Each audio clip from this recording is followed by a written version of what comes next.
بسم اللہ الرحمن الرحیم. شروع اللہ کے نام سے جو بڑا مہربان نہایت رحم والا ہے. والفجر وليال عشر والشفع والوتر والليل إذا يسر هل في ذلك قسم لذي حجر.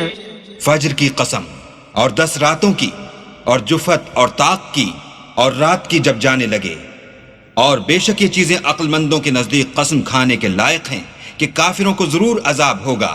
ألم تر كيف فعل ربك بعاد إرم ذات العماد التي لم يخلق مثلها في البلاد وثمود الذين جابوا الصخر بالواد وفرعون ذي الأوتاد الذين طغوا في البلاد فأكثروا فيها الفساد فصب عليهم ربك سوط عذاب إن ربك لبالمرصاد. کیا تم نے نہیں دیکھا کہ تمہارے پروردگار نے عاد کے ساتھ کیا کیا جو ارم کہلاتے تھے، اتنے دراز قد کہ تمام ملک میں ایسے پیدا نہیں ہوئے تھے، اور سمود کے ساتھ کیا کیا جو وادی قرا میں پتھر تراشتے اور گھر بناتے تھے، اور فرعون کے ساتھ کیا کیا جو خیمے اور میخیں رکھتا تھا. یہ لوگ ملکوں میں سرکش ہو رہے تھے اور ان میں بہت سی خرابیاں کرتے تھے، تو تمہارے پروردگار نے ان پر عذاب کا کوڑا نازل کیا. بے شک تمہارا پروردگار طاق میں ہے. فأما الإنسان إذا ما ابتلاه ربه فأكرمه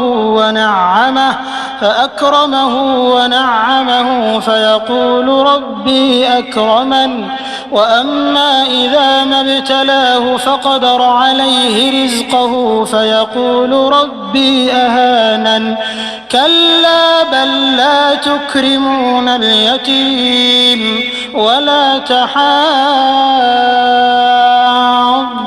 على طعام المسكين وتأكلون التراث أكلا لما وتحبون المال حبا جما. مگر انسان عجیب مخلوق ہے کہ جب اس کا پروردگار اس کو آزماتا ہے کہ اسے عزت دیتا اور نعمت بخشتا ہے تو کہتا ہے کہ آہا میرے پروردگار نے مجھے عزت بخشی، اور جب دوسری طرح آزماتا ہے کہ اس پر روزی تنگ کر دیتا ہے تو کہتا ہے کہ ہائے میرے پروردگار نے مجھے ذلیل کیا. نہیں، بلکہ تم لوگ یتیم کی خاطر نہیں کرتے اور نہ مسکین کو کھانا کھلانے کی ترغیب دیتے ہو، اور میراث کے مال کو سمیٹ کر کھا جاتے ہو اور مال کو بہت ہی عزیز رکھتے ہو. كلا إذا دكت الأرض دكا دكا وجاء ربك والملك صفا صفا وجيء يومئذ بجهنم يومئذ يتذكر الإنسان وأنى له الذكرى يقول يا ليتني قدمت لحياتي فيومئذ لا يعذب عذابه أحد ولا يوثق وثاقه أحد.